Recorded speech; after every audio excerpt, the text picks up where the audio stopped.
미국에서는 1년 전 오늘 미국 역사상 최악의 사건으로 기록된 의회 난입 사태가 벌어졌습니다. 사건 현장인 의회에서 대국민 연설에 나선 조 바이든 대통령은 트럼프 전 대통령을 책임자로 규정하며 강력 규탄했습니다.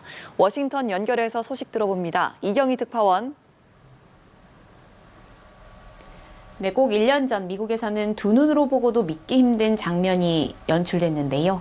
대선 부정을 주장해온 도널드 트럼프 당시 대통령의 지지자들이 조 바이든 당선인의 당선 확정 선언을 막기 위해 의회로 난입한 겁니다.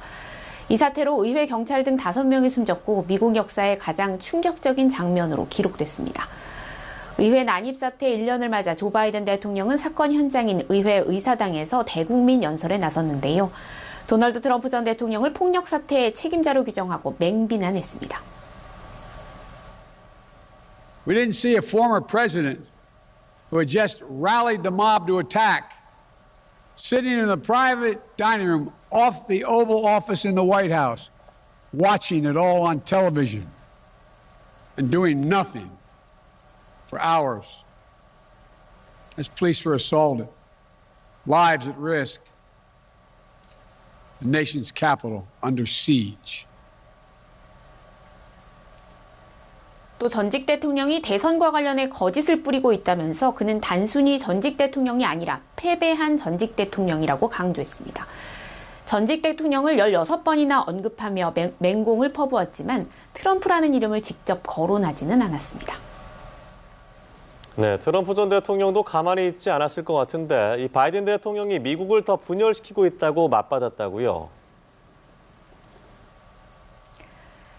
네, 도널드 트럼프 전 대통령도 당초 맞불 연설을 예고했다가 여론을 의식한 듯 취소했는데요. 바이든 대통령 연설 직후 성명을 통해 반격에 나섰습니다. 트럼프 전 대통령은 바이든의 정책을 조목조목 비판하면서 코로나19 통제 실패, 인플레이션, 아프가니스탄 철군 혼선 등 자신의 실정으로부터 시선을 돌리기 위해 정치극을 하고 있다고 주장했습니다. 바이든 대통령이 미국을 더욱 분열시키려고 자신을 이용하고 있다는 주장도 폈는데요. CNN 등 미국 언론들은 작년 1월 6일의 충격과 그 이후 1년간 미국이 얼마나 달라졌는지 등에 대해 집중 보도하고 있습니다.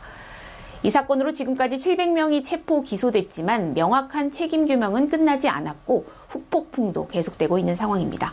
여론의 분열도 여전합니다. 지금까지 워싱턴에서 전해드렸습니다.